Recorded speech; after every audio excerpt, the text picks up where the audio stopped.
Hi buddies, how are you all of you? Fine.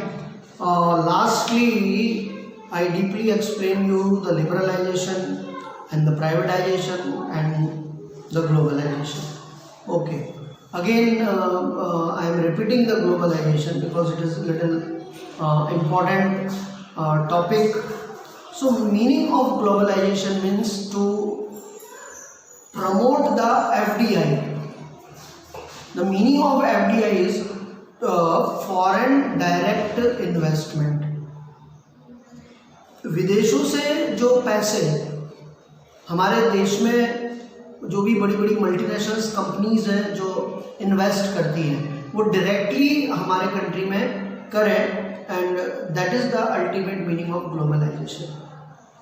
And not only the multinational companies who are abroad from India and they are doing business here, but at the same time our local companies, they also do the business abroad. That is the ultimate concept of globalization. Okay, तो globalisation का सबसे बड़ा जो fact है वो ये है कि अपने देश के मार्केट को विदेशों के लिए ओपन कर देना, प्रोडक्शन के लिए भी और उनके कैपिटल को भी वेलकम करना कि भाई आप हमारे देश में आके बिजनेस कर सकते हो। So that is the meaning of globalization. अच्छा, दूसरी बात, not only the investment in the product like FMCG, even in infrastructure also. आप लोगों ने भी बीच में देखा होगा बहुत सारी ऐसी कंपनीज हैं जो गवर्नमेंट के साथ कोलैबोरेट होकर काम कर रही हैं। So that is the ultimate meaning of globalization. आपको मालूम है जो मुंबई अहमदाबाद जो प्रोजेक्ट है बुलेट ट्रेन का, वो जापान के कोलैबोरेशन से चल रहे हैं। वहाँ की सर्टेन मल्टीनेशनल कंपनीज जो है गवर्नमेंट ऑफ इंडिया के रेल डिपार्टमेंट के साथ में मिलकर उस प्रोजेक्ट को कंप्लीट कर रही है। तो इंफ्रास्ट्रक्चर में भी इन्वेस्ट करना, that is the globalization. And उसके भी और आगे जाके शेयर मार्केट के अंदर बराबर अपनी लिस्टिंग करना, वहां पर ट्रेडिंग करना, that is the globalization. Okay, so the globalisation is the process of connecting our country economy with the world. दुनिया के साथ में अपनी इकोनॉमी को एसोसिएट कर देना, ज्वाइन कर देना, that is the meaning of globalization. Okay, and as a result which flow of goods and services, technology and labour easily available in the world. So which steps are taken by government through the process of globalization? So obstacles of trade between the two nations being removed. जो कानूनी जो अड़चनें आ रही थी उन कानूनी अड़चनों को सरकार ने अलग अलग ऐसे लॉज बनाकर उसको रिमूव करने की कोशिश की। Such a condition has been created so the capital exchange can be easily taken between two nations. दो देशों के बीच में कैपिटल एक्सचेंज इजीली हो सके। मोस्टली पहले क्या होता था, I am giving you an example, कि मान लो मुझे ब्रिटेन के साथ में ट्रेड कर रहा हूँ मैं, तो फर्स्ट इंडियन करेंसी को आप डॉलर में कन्वर्ट करो और फिर डॉलर से वो पाउंड में कन्वर्ट होगी, बराबर है। लेकिन अभी क्या हो रहा है कि मान लो मुझे कोई भी यूरोपियन कंट्रीज के साथ में ट्रेड करना है तो directly I can do that trade in euro. Okay, if I am doing the trade with Russia, then directly I can convert that one in ruble, वहाँ की जो करेंसी है। तो it is not essential each and every time कि आप उसको जो है डॉलर में ही कन्वर्ट करो। Is it clear? तो ये जो है एक बहुत बड़ा चेंज ग्लोबलाइजेशन में जो है देखने को मिला।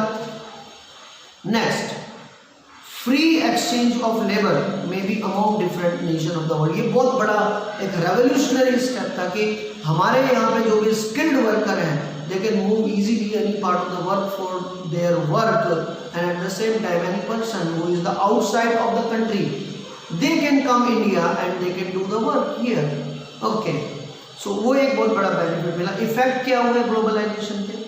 तो foreign direct investment is encouraged due to the globalization. Globalization की वजह से जो फॉरेन डायरेक्ट इन्वेस्टमेंट था उसको जो है मैक्सिमम प्रमोशन मिलना शुरू हुआ, उसको जो है मैक्सिमम गवर्नमेंट ने अप्रिशिएट किया, उसके लिए रास्ता जो है खोल दिया, इजी कर दिया, लॉज इजी बना दिए। Next, goods produced in the developed country can easily obtain in the globalization. आज के मैंने पिछली बार भी ये चीज बोली थी, फिर से रिवाइज कर रहा हूँ कि आज इंडिया में ऐसा एक भी फॉरेन ब्रांड नहीं है जो नहीं मिलता है।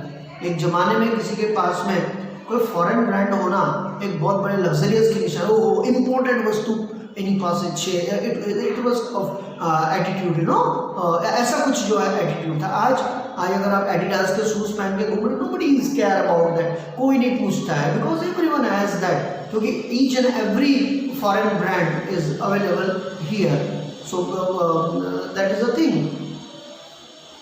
Next, developing countries like India can withstand competition international level due to the globalization. तो हमको भी हमारा एक स्टैंडर्ड मेंटेन करने का मालूम पड़ा, क्योंकि अगर आपको दूसरों के साथ कंपटीशन में ये करना है, टिकना है, तो आपको आपका स्टैंडर्ड, आपकी क्वालिटी भी मेंटेन करनी पड़ेगी। तो वी ऑल्सो लर्न, तो हमको भी वो चीज़ें सीखने को मिली। So it is a certain benefit of the globalisation. Is it clear?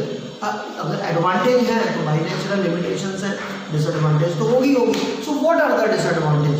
So expected success has not been attained in the finding solution the problem of poverty and unemployment। ये एक करेक्ट बात है बच्चों कि हमको जितनी हमने प्रोग्रेस करनी चाहिए थी, गरीबी को जितना हमने कम करना चाहिए था, या एम्प्लॉयमेंट जितना जनरेट करना चाहिए था कंट्री के अंदर, हम आज भी अनफॉर्चुनेटली वो नहीं कर पा रहे हैं। ये बहुत बड़ी लिमिटेशन है।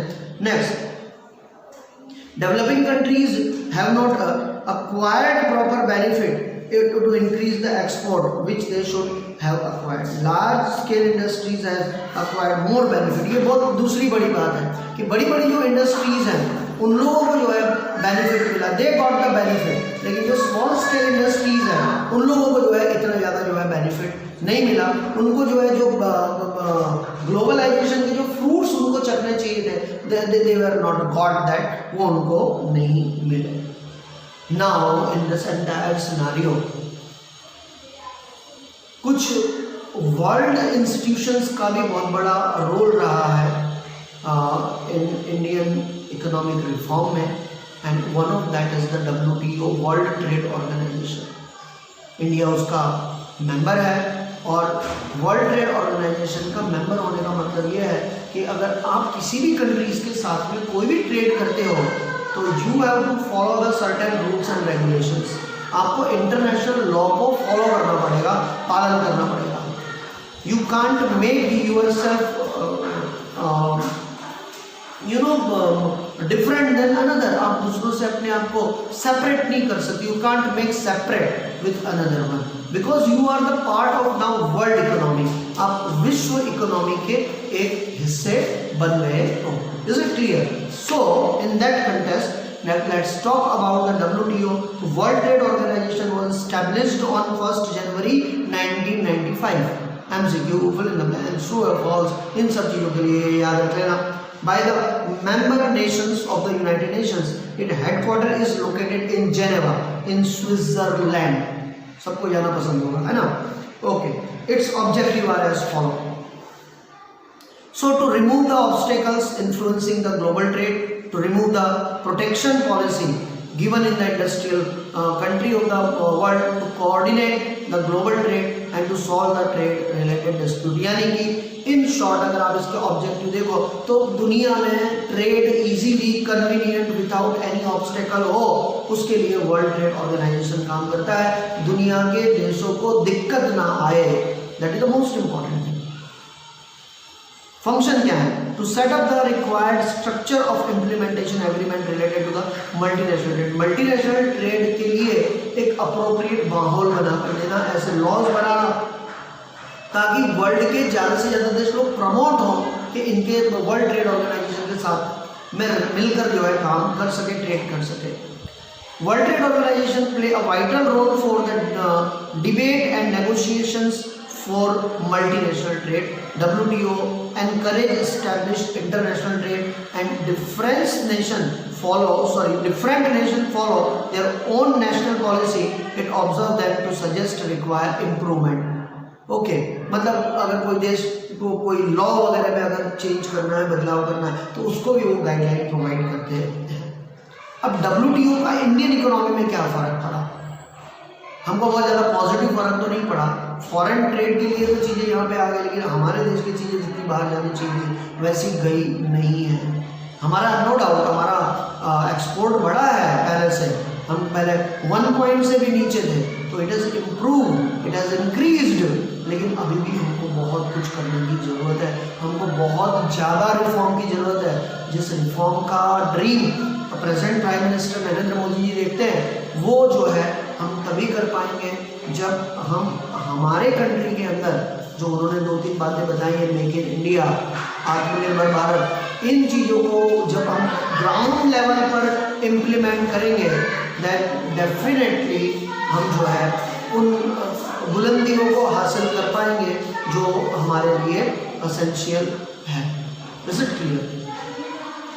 सो इन दैट कंटेक्स्ट इसको आगे हम लोग पढ़ते हैं कि क्या हमारे ऊपर असर पड़ा। So India is a member of WTO organization since the inception, मतलब जब से स्टार्ट हुआ है। So what will be the impact of the globalization? Let's see here, India's contribution the world trade is 0.5%. Export increased due to the international trade and increased by 1% and up. हम 0.5% हमारा export हुआ करते हैं। Just imagine, इतने बड़े world की economy, इतना बड़ा कंट्री, इतनी बड़ी मार्केट, और हमारा कंट्रीब्यूशन कितना? 0.5%। हम वहाँ से इंक्रीज हुए 1% तक पहुँचे। बहुत बड़ा नहीं है, लेकिन small steps okay lead the big success, तो हम वहाँ तक पहुँच जाएंगे। Second, being member of WTO, export is readymade cloth of our country increase. हमारे देश में we were from the Asian time cloth making industry means the textile industry में हम फोर फ्रंट पे थे, तो वो हमारा जो है और ज़्यादा बेहतर हुआ है।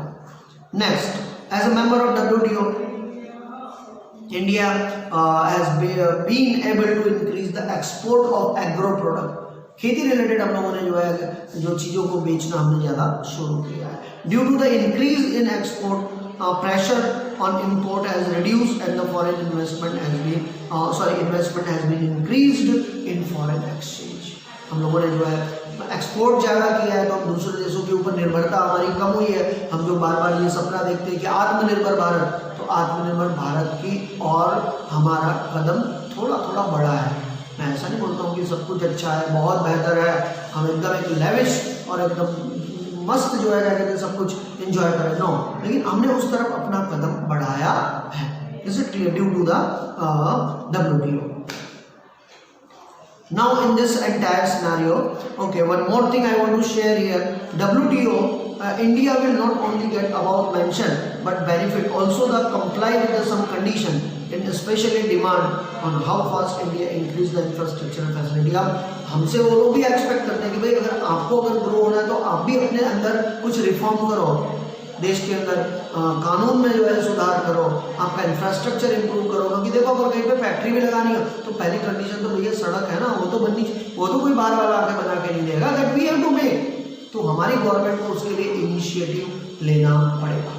Is it clear? And after completing the role of WTO, next one and most important topic in this chapter, that is the sustainable development. What do you mean by sustainable? अगर हिंदी में उसका ट्रांसलेट करते हैं तो meaning of sustainable is the टिकाऊ विकास। टिकाऊ विकास mean what? See, so many resources are there which we are consuming. Maybe possible in near future it will be exhaust. So how the further generation will survive? तो आगे की जो generation है, if we want that they survive systematically, then whatever the existing resources are there today, we have to use it in very systematic manner, very judiciously हमको उसका इस्तेमाल करना पड़ेगा।